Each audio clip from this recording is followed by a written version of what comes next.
मैं तुहाडे नाल गुरप्रीत सिंह ਚੱਠਾ। इस वेले की वड्डी खबर सामने आ रही है जो कि बिक्रम मजीठिया ड्रग मामले के नाल जुड़ी हुई है। बिक्रम मजीठिया नूं हाईकोर्ट तो वड्डा झटका लग्या है।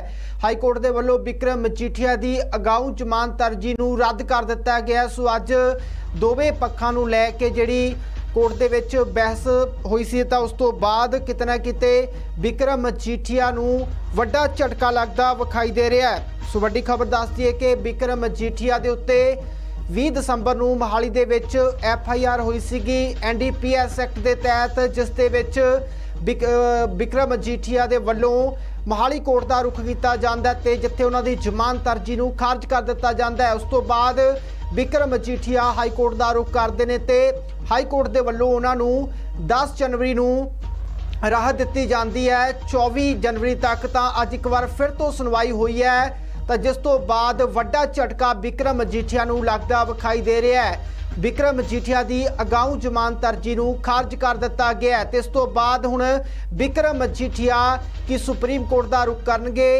ਜਾਂ किधर जाणगे तां ये तमाम सवाल उठते विखाई दे रहे ने। ये तो आने वाला समय दसेगा। फिलहाल हाईकोर्ट तो वड्डा झटका बिक्रम मजीठिया नूं लगदा विखाई दे रहा है।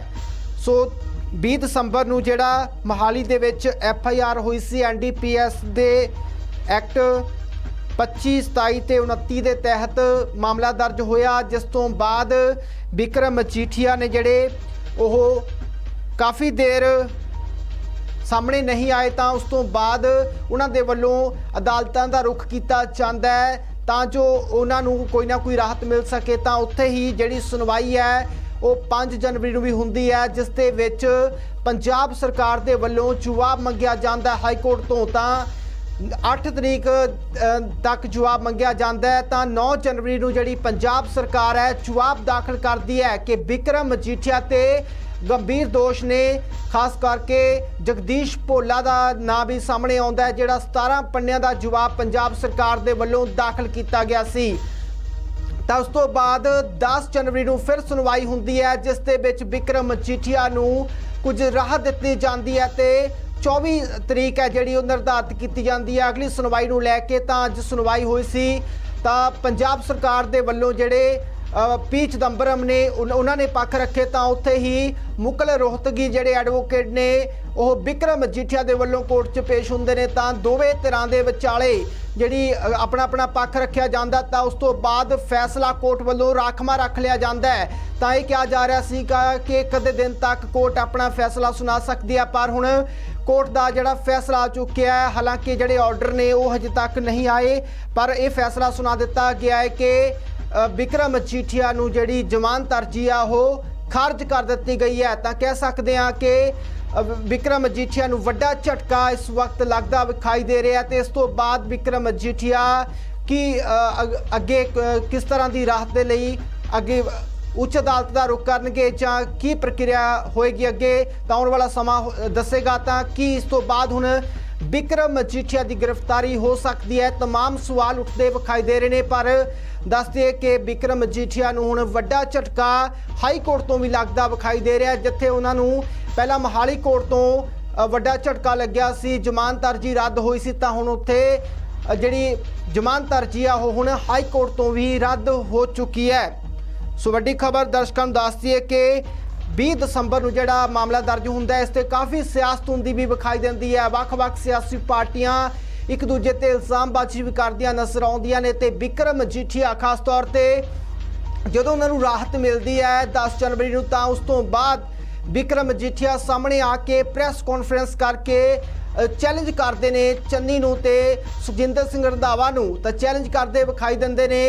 तो उत्थे ही उन्होंने वालों दोष लाए जाते हैं कि सियासी तौर पर उन्होंने उत्ते मामला दर्ज करवाया गया सी, पर जिहड़ा ये मामला है वो हुण कोर्ट दे विच है ते अगे किस तरह की प्रक्रिया रहिंदी है, की कार्रवाई हुंदी है, वो तां कोर्ट ने तय करना है। पर इस नूं लैके सियासी बयानबाजियां दा दौर भी लगातार जारी सी, तां उत्थे ही विरोधी ने जिहड़े किते ना किते इस मामले नूं लैके चन्नी सरकार नूं भी घेरदे विखाई दिंदे सी कि उन्होंने इस मामले दे विच कोई कार्रवाई नहीं की। चोणां तो पहला मामला दर्ज हुंदा है, तां इह भी किते ना किते इस ते भी सियासी सवाल ने उठदे ਵਿਖਾਈ ਦਿੰਦੇ ਨੇ। ਤਾਂ ਉੱਥੇ ਹੀ ਬਿਕਰਮ ਮਜੀਠੀਆ ਨੇ ਜਿਹੜੇ ਜਦੋਂ ਉਹਨਾਂ ਤੇ ਮਾਮਲਾ ਦਰਜ ਹੁੰਦਾ ਹੈ 20 ਦਸੰਬਰ ਨੂੰ, ਤਾਂ ਉਹ ਆਪਣੇ ਰਾਹਤ ਦੇ ਲਈ ਕੋਰਟ ਦਾ ਰੁਖ ਕਰਦੇ ਨੇ। ਮਹਾਲੀ ਕੋਰਟ ਦੇ ਵਿੱਚ ਉਹਨਾਂ ਦੀ ਜ਼ਮਾਨਤ ਅਰਜੀ ਆ, ਗਾਊਂ ਜ਼ਮਾਨਤ ਰੱਦ ਹੁੰਦੀ ਹੈ ਤਾਂ ਹਾਈ ਕੋਰਟ ਦਾ ਰੁਖ ਕਰਦੇ ਨੇ।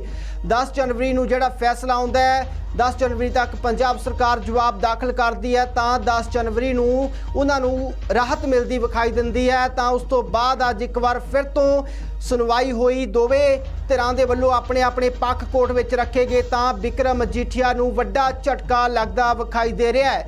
ਉਹਨਾਂ ਦੀ ਜ਼ਮਾਨਤ ਅਰਜੀ ਨੂੰ ਰੱਦ ਕਰ ਦਿੱਤਾ ਗਿਆ ਤੇ ਹੁਣ ਅਗਲੀ ਕੀ ਕਾਨੂੰਨੀ ਪ੍ਰਕਿਰਿਆ ਰਹੇਗੀ, ਕਿਸ ਤਰ੍ਹਾਂ ਦੀ ਪ੍ਰਕਿਰਿਆ ਦੇ ਵਿੱਚੋਂ ਲੰਘਣਾ ਪਏਗਾ, ਉਹ ਤਾਂ ਆਉਣ ਵਾਲਾ ਸਮਾਂ ਦੱਸੇਗਾ ਕਿ ਇਸ ਤੋਂ ਬਾਅਦ ਹੁਣ ਬਿਕਰਮ ਮਜੀਠੀਆ ਅੱਗੇ ਕਿਸ ਕੋਰਟ ਦਾ ਰੁਖ ਕਰਦੇ ਨੇ ਆਪਣੀ ਜ਼ਮਾਨਤ ਅਰਜੀ ਨੂੰ ਲੈ ਕੇ। ਫਿਲਹਾਲ ਉਹਨਾਂ ਦੀ ਜ਼ਮਾਨਤ ਅਰਜੀ ਹੈ ਗਾਊਂ ਜ਼ਮਾਨਤ ਨੂੰ ਰੱਦ ਕਰ ਦਿੱਤਾ ਗਿਆ ਹੈ। ਸੋ ਵੱਡੀ ਖਬਰ ਤਾਂ ਇਹੀ ਹੈ ਕਿ ਜਿੱਥੇ 22 ਦੀਆਂ ਵਿਧਾਨ ਸਭਾ ਚੋਣਾਂ ਨਜ਼ਦੀਕ ਨੇ ਤਾਂ ਉੱਥੇ ਹੀ ਕਿਤੇ ਨਾ ਕਿਤੇ ਆਪਾਂ ਅਕਾਲੀ ਦਲ ਨੂੰ ਵੀ ਕਹਿ ਸਕਦੇ ਹਾਂ ਕਿ ਵੱਡਾ ਝਟਕਾ ਲੱਗਦਾ ਨਜ਼ਰ ਆ ਰਿਹਾ ਹੈ।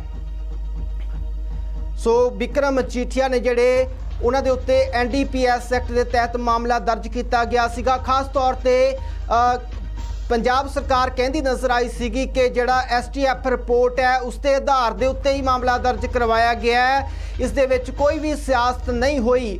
ਪਰ ਬਿਕਰਮ ਮਜੀਠੀਆ ਇਲਜ਼ਾਮ ਲਾਉਂਦੇ ਸੀਗੇ ਕਿ ਇਸ ਦੇ ਵਿੱਚ ਸਿਆਸਤ ਹੁੰਦੀ ਨਜ਼ਰ ਆ ਰਹੀ ਹੈ, ਸਿਆਸੀ ਪੱਖ ਤੋਂ ਹੀ ਪਰਚਾ ਉਹਨਾਂ ਤੇ ਦਰਜ ਕਰਵਾਇਆ ਗਿਆ ਤੇ ਉਹਨਾਂ ਨੂੰ ਬਦਨਾਮ ਕਰਨ ਦੀ ਕੋਸ਼ਿਸ਼ ਕੀਤੀ ਜਾ ਰਹੀ ਹੈ। ਤਾਂ ਆਪਣਾ ਪੱਖ ਹੈ ਜਿਹੜਾ ਉਹ ਰੱਖਿਆ ਗਿਆ ਸਰਕਾਰ ਦੇ ਵੱਲੋਂ। ਪੀ ਚਿਦੰਬਰਮ ਤੇ ਬਿਕਰਮ ਮਜੀਠੀਆ ਦੇ ਵੱਲੋਂ ਮੁਕਲ ਰੋਹਤਗੀ ਜਿਹੜੇ ਸੁਪਰੀਮ ਕੋਰਟ ਦੇ ਸੀਨੀਅਰ ਵਕੀਲ ਨੇ ਕਿਤੇ ਨਾ ਕਿਤੇ ਕੋਰਟ 'ਚ ਹਾਈ ਕੋਰਟ 'ਚ ਪੇਸ਼ ਹੋਏ ਤਾਂ ਆਪਣਾ ਪੱਖ ਰੱਖਦੇ ਨਜ਼ਰ ਆਏ। ਤਾਂ ਉਸ ਤੋਂ ਬਾਅਦ ਜਿਹੜਾ ਹੁਣ ਅੱਜ ਸੁਣਵਾਈ ਹੋਈ, ਜਿਸ ਤੋਂ ਬਾਅਦ ਹੁਣ ਵੱਡਾ ਝਟਕਾ ਬਿਕਰਮ ਮਜੀਠੀਆ ਨੂੰ ਲੱਗਦਾ ਨਜ਼ਰ ਆ ਰਿਹਾ ਹੈ। ਤੇ ਆਉਣ ਵਾਲੇ ਦਿਨਾਂ ਦੇ ਵਿੱਚ ਬਿਕਰਮ ਮਜੀਠੀਆ ਦੀ ਕੀ ਗ੍ਰਿਫਤਾਰੀ ਹੋ ਸਕਦੀ ਹੈ, ਕੀ ਬਿਕਰਮ ਮਜੀਠੀਆ ਸੁਪਰੀਮ ਕੋਰਟ ਦਾ ਰੁਖ ਕਰਨਗੇ, ਕਿਸ ਤਰ੍ਹਾਂ ਦੀਆਂ ਪ੍ਰਕਿਰਿਆਵਾਂ ਰਹਿੰਦੀਆਂ ਨੇ ਕਾਨੂੰਨੀ ਪੱਖ ਤੋਂ, ਜਾਂ ਬਿਕਰਮ ਮਜੀਠੀਆ ਦੇ ਵੱਲੋਂ ਕਿਸ ਤਰ੍ਹਾਂ ਦੀ ਅੱਗੇ ਪ੍ਰਕਿਰਿਆ ਰਹਿੰਦੀ ਹੈ, ਉਹ ਦੇਖਣ ਵਾਲੀ ਗੱਲ ਹੋਵੇਗੀ। ਫਿਲਹਾਲ ਅਕਾਲੀ ਦਲ ਨੂੰ ਵੀ ਇੱਕ ਵੱਡਾ ਝਟਕਾ, ਕਿਉਂਕਿ 22 ਦੀਆਂ ਚੋਣਾਂ ਨੇ ਤਾਂ 20 ਦਸੰਬਰ ਨੂੰ ਚੋਣਾਂ ਹੋਣ ਜਾ ਰਹੀਆਂ ਨੇ ਤੇ ਉਧਰ ਬਿਕਰਮ ਮਜੀਠੀਆ ਦੇ ਉੱਤੇ ਗ੍ਰਿਫਤਾਰੀ ਦੀ ਤਲਵਾਰ ਲਟਕਦੀ ਵਿਖਾਈ ਦੇ ਰਹੀ ਹੈ। ਤਾਂ ਕਿਤੇ ਨਾ ਕਿਤੇ ਅਕਾਲੀ ਦਲ ਦੀਆਂ ਮੁਸ਼ਕਲਾਂ ਵੀ ਵੱਧਦੀਆਂ ਨਜ਼ਰ ਆ ਰਹੀਆਂ ਨੇ। ਤਾਂ ਆਉਣ ਵਾਲੇ ਦਿਨਾਂ ਦੇ ਵਿੱਚ ਹੁਣ ਕੀ ਕੁਝ ਰਹਿਣ ਵਾਲਾ ਹੈ ਇਹ ਤਾਂ ਆਉਣ ਵਾਲਾ ਸਮੇਂ ਤੈਅ ਕਰੇਗਾ। ਤੇ ਬਿਕਰਮ ਮਜੀਠੀਆ ਹੁਣ ਇਸ ਤੋਂ ਬਾਅਦ ਸੁਪਰੀਮ ਕੋਰਟ ਦਾ ਰੁਖ ਕਰਨਗੇ ਜਾਂ ਉਹਨਾਂ ਦੀ ਗ੍ਰਿਫਤਾਰੀ ਹੋ ਸਕਦੀ ਹੈ, तमाम ਸਵਾਲ ਉੱਠਦੇ ਨਜ਼ਰ ਆ ਰਹੇ ਨੇ। ਤਾਂ ਲਗਾਤਾਰ ਜੁੜੇ ਰਹੋ ਸਾਡੇ ਨਾਲ। ਫਿਲਹਾਲ ਇੰਨਾ ਹੀ, ਧੰਨਵਾਦ।